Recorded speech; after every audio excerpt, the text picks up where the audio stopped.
my boy. Welcome. Noah. Everybody What's going on, Noah man? to the Trackletics Live. What's going on, man? I appreciate the love. Man, I appreciate you being here. Welcome to the family, bro. Let me go over your bio again so people know who you are, my guy. The 2021 NCAA 4x1 meter champion, 2021 NCAA indoor 400 meter champion, the 2021 SEC outdoor 400 meter champion, 2021 4x1 SEC champion, 3-time All-American, 5-time watch list member of the Bowers, and welcome Noah, my guy. Beast, bro. You've been at it for a minute. How you feeling today? I'm feeling good, bro. You know, I'm blessed. I'm chilling this Monday morning. You know, we get into it today. It's been a good day. How you feeling? Man, I'm feeling good. I actually just got back from a workout. I'm a little sore. We hit some squats, some bounds, some jumps. We got it in today. Have you practiced already? No, I got practice in about a little over an hour. I'm at the Nutrition Center right now. I just finished up my lunch. I'm chilling.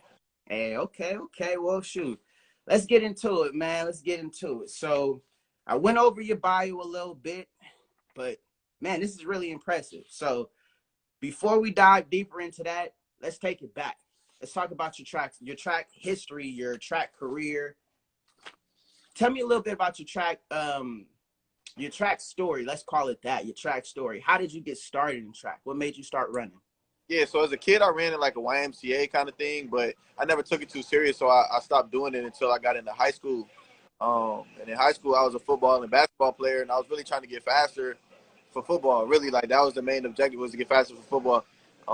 And then I just started excelling more and more in the sport, and then I started falling in love with it myself, and I realized I had an opportunity to, college paid for from track and field, and then I started seeing, like what I could really do with it. So that's kind of where it started and how I fell in love with it. Dang, I like that. Actually, what made you fall in love with it? You said you started to exceed a little bit. Yeah. So, I mean, it was a lot of the success that I was having at the time, like winning state championships, being on state relays, and winning for my section or winning in my district, like little stuff like that, what came with it. It felt so good at the time, being like 15, 16, 17 years old.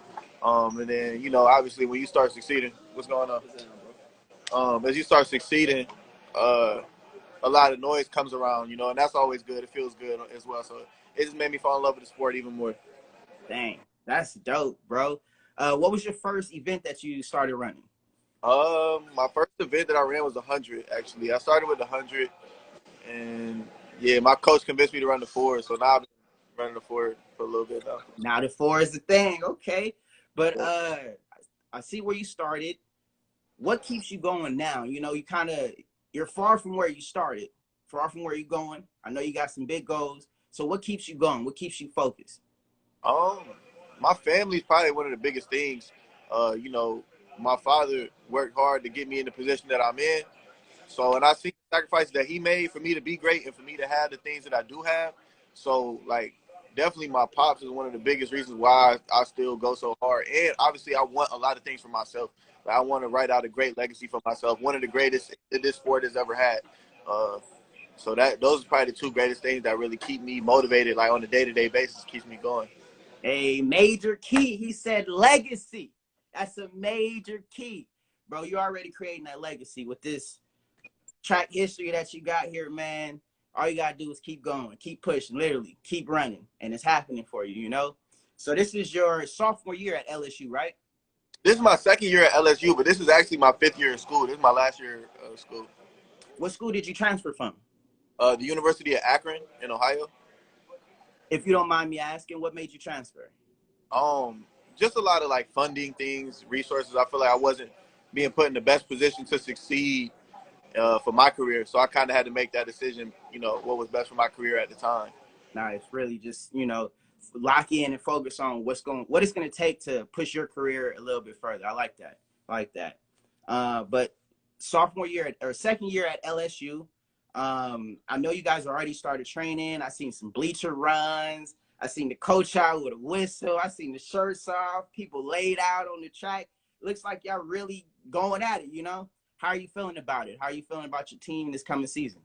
Yeah, I'm feeling really good, man. We've been going at it every day. This is probably last year we were competitive.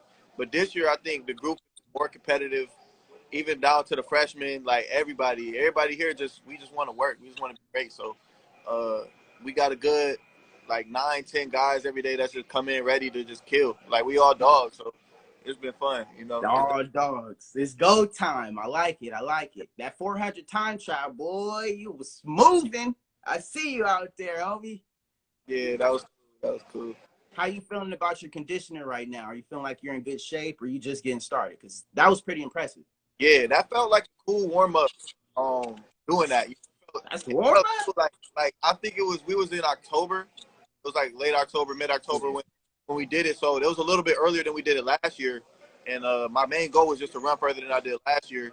And I did that. I did better than I did last year, and it's earlier in the season. So I just used it as a benchmark. Like, okay, no, you ahead of where you was last year, and last year fast. So to answer your question, man, my conditioning feels great. I feel like I'm in the best shape that I've been in for any year of fall training. So this year is really gonna be special. Like I just gotta stay healthy. That's all it is.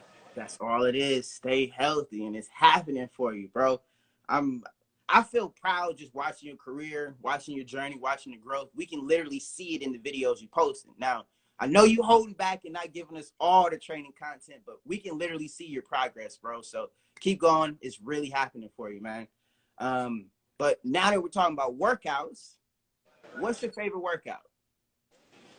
It's got to be 250s, man. 250s. I love doing 250s. For the 400, I feel like 250s, whether that's 2 or 3, you really don't need too many.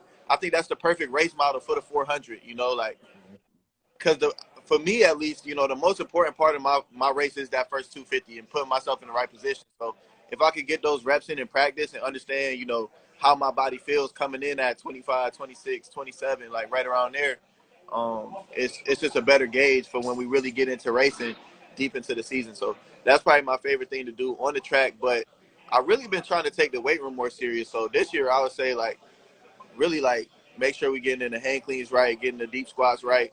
Because a lot of my life I kind of shied away from, you know, the lifting. But I think that's a really, really important part in taking that next step as a sprinter.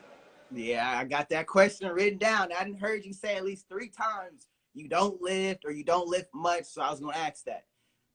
Why weren't you lifting as much? I don't know, man. I just never thought, like, I never liked the weight room. Like, ever since I first started getting in the weight room as a football player, I never liked the weight room. I was like, man, I don't need that. I'm fast anyway. I ain't trying to do all this. And it was just a personal thing. So, but once I understood, like, no, you have to get stronger in order for your body to withstand the pounding that you put in on it. You know, I really had to buy into the program. And I trust Coach Boo and I trust what they're doing out here that the weight program is going to be beneficial for me. So that's probably been the biggest changes. That's deep. Really buying into the program, trusting your coaches, trusting, you know, your teammates as well, that they're going to continue to push, put more weight on, go faster, go harder at practice. That's deep, bro. That's deep. What would you say is your favorite post-workout meal, right? We going hard in the weight room, going hard on the track. What are you refueling with after? Definitely starting with a cherry juice, right? So get the cherry juice right after practice. But if I'm trying to fuel up, I'll probably hit Chipotle for real. Get my little Chipotle, my chicken ball, you know, brown rice, black beans. Get it right, you know, get my proteins back in me. I don't know. I feel like Chipotle is like a really good solid meal for after a workout. So that's probably my favorite spot. I got it all in my highlights. Like almost every time I go, I put it in my highlights. I go to Chipotle. But yeah, Chipotle is definitely a good spot. But we're blessed to have the nutrition center here. So like, you know, we'll have the chicken, the steak, the whatever, you know, anything. It's amazing food. So I'll fuel up here too. That's dope. So for the nutrition center, how does that work? Do they have like a meal plan that you guys are on and you go and you get those foods, or is it like cafeteria style? You kind of just choose what you're feeling today. It's kind of like a meal plan kind of thing, you know, like they got breakfast, lunch, and dinner, buffet style. They got like all different kinds of food every day. It's amazing food, definitely. It's cool. Dang, that's dope. I have checked out your highlights. I love Chipotle myself, so that's definitely something I witnessed. Just I don't know if it's because I like Chipotle that I noticed, oh snap, he on Chipotle. Yeah. But there's also a couple of track and field athletes that are now sponsored by Chipotle. So that's kind of what I'm leaning to, you know what I'm saying? Got that gold card, walk in every day, give me my bowl, swipe the card, I'm out, you know? But let me ask you something about your academics. Switching from your last school to this school, what's your major? Mass communication. Did your major stay the same? Nah, so it switched. I was majoring in media studies was my major. It's kind of the same, but it's it's a little bit different. It's not exactly the same in wording. Okay. What made you change your major? Was it the school switch and you had to accommodate, or was it a different focus or something that you wanted to focus on now, I should say? Yeah, it was more of my personal focus, but LSU didn't have the same exact program. The program I'm in now actually fits like aligns my vision more than what I was doing before, so it kind of worked out. But Nice. I still ended up having to switch. So, okay. Well, as long as it's working out for your vision and things you want to do in the future, what is your plans for the future? Yeah, After track, with track, both. yeah. So I got a lot of plans after track and field. I love the sport and I want to be in the sport for as long as I can, but I also want to use the income that I can get from the sport as fuel to fund my personal businesses and my personal endeavors. With the media, with just things that I'm passionate about. But I do plan on being like an entrepreneur, more in that realm of life. Taking control that way. Dope. I mean, there's a lot of characteristics or traits or skill sets that we learn as athletes that definitely carry over to building a business. You know what I'm saying? Like holding yourself accountable to the things you say you're going to do, things you say you're going to achieve. Even thinking about the programming, right? You start in the off season and you know where you want to be in season, and you know you have to backtrack to figure out what you need to do to get there. Business the same way. Whatever your goal is, you got to backtrack to figure out what you need to do to accomplish that, what you need to get, what you need to sell, who you need to talk to, all that. So there's definitely a lot of skills that transfer over to business. So I could definitely see you excelling, as an entrepreneur, just the way your head is. Real talk. I appreciate it, bro. Appreciate it. Now, what are your plans for track, right? Are you trying to get sponsored, trying to go pro, build your own brand? What's going on? Yeah, I'm definitely trying to go pro, get sponsored, and travel and compete. As a professional for as long as I can. With that though, I think track and field is a sport where you are your brand. Like, yeah, you might run for Nike, you might run for Adidas, whatever, but I know a lot of times people are associated by their names first, like Fred Curley, Michael Norman, guys with big names like that. So I guess it's a goal of mine to build that as well. Build my personal brand, my personal name, because that's only going to help me in the future as I try to expand and do other things. Right. Yeah. I mean, even with those athletes being sponsored by these big name brands like Nike and Adidas, you still see Fred Curley and Michael Norman selling their own t-shirts. You can Right. go buy a Michael Norman t-shirt for $20 off the site right now. Same thing for Fred Curley. So it's definitely important to build your own brand. It's the same thing LeBron did. Jordan. Those are all personal brands that, have been built through their careers. Then they're able to transfer and do other things with it. So I definitely seeing that happening for you. Yeah, You're somebody that's inspiring that we like to look up to. So yeah, I'm a fan myself. So I'll definitely be supporting. appreciate it. But yeah, hey, with saying that though, make sure y'all hit the link in my bio because y'all can get some Noah Williams merch. I got the t-shirts, hoodies, all that stuff. So you can hit There my. we go. Click the link in his bio. If y'all following us and not following Noah, go follow Noah. Tap the link in his bio. Cop some of his merch. This is an athlete that's building his own personal brand. If you're buying or supporting his personal brand, you're literally supporting him. So you can see how far this athlete goes.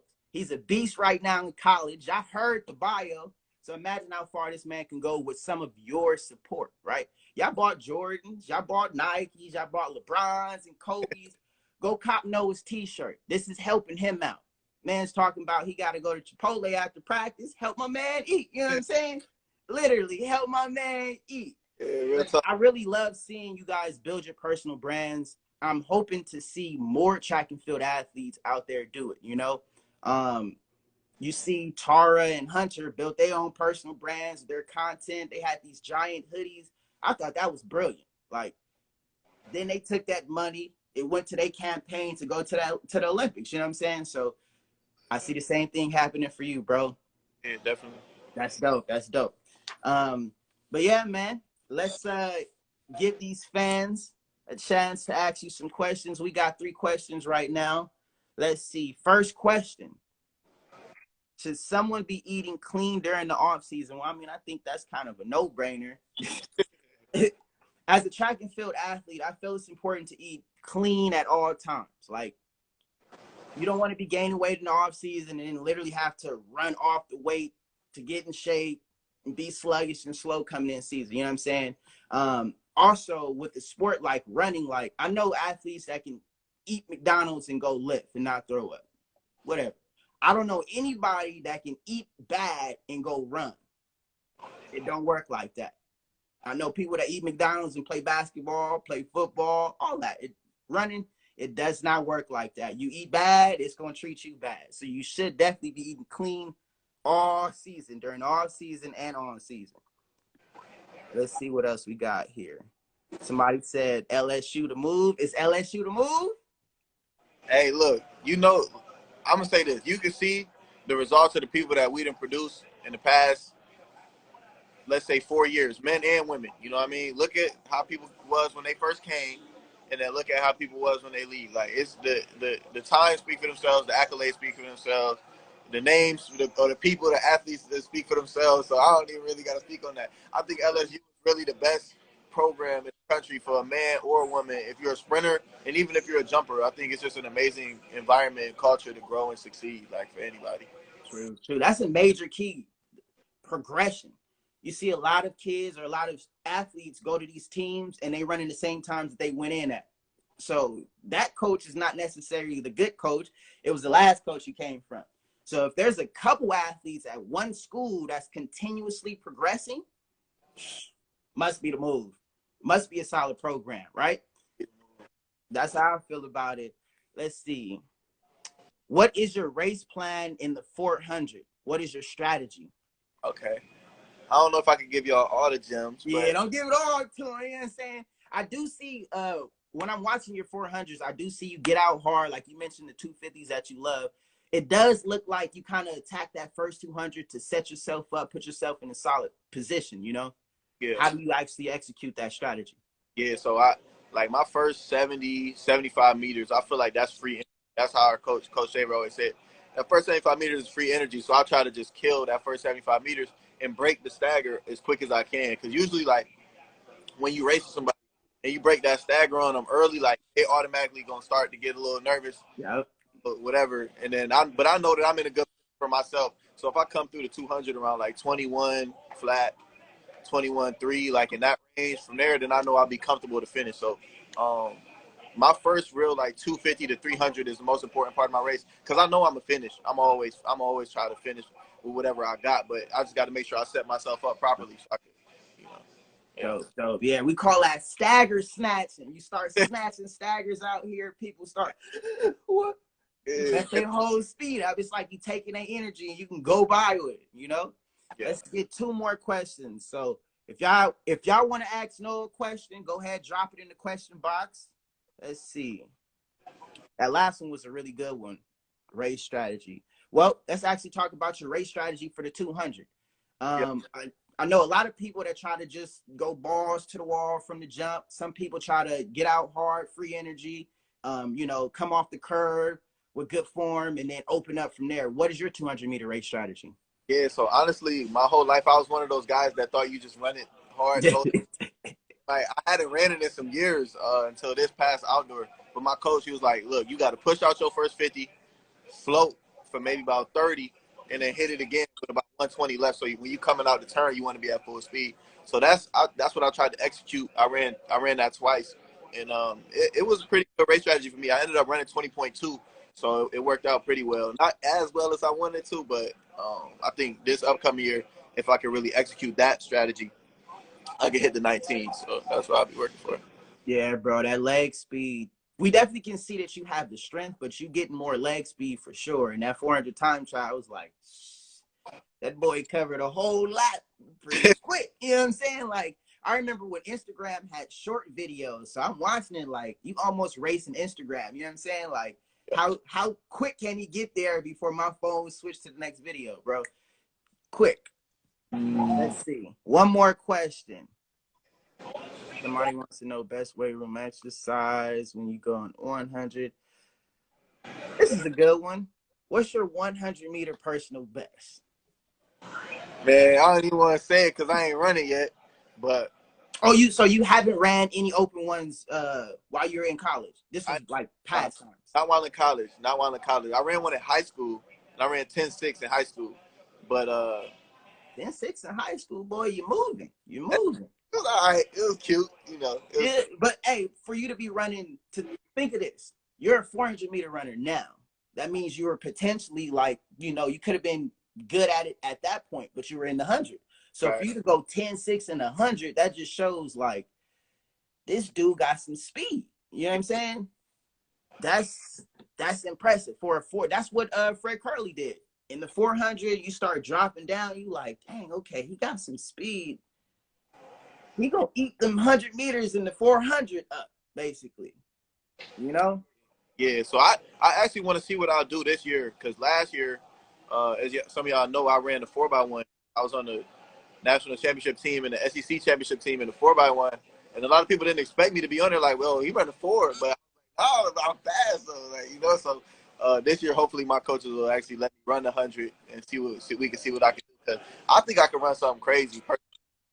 We just gotta wait and see. I think so too, because you have the strength of a 400-meter runner. So when I seen the relay coming up, I was hoping for like, bro, they need to put my boy Noah on that. Like, who else would they put? He's that guy. You know, the 400 is strength, but you also show that you have that leg speed. So when we get into a team environment and you're literally competing against somebody right here, I know you're gonna turn on, hit that gear and go off on it. You know what I'm saying? But that's it for us, Noah. I really appreciate you connecting with me, man. Going live, answering these questions. The fans love it. Look at all these hearts and these waves. Crazy. But again, man, make sure y'all go follow Noah. Tap the link in this bio. Buy some of the merch. I'm actually going to cop me a t-shirt. Make sure I'm supporting you too, my guy. I appreciate it. Word, that's love, bro. I appreciate the love. I appreciate all that, man. Always, always, man. That's it for Trackletics Live, y'all. Y'all have a great day.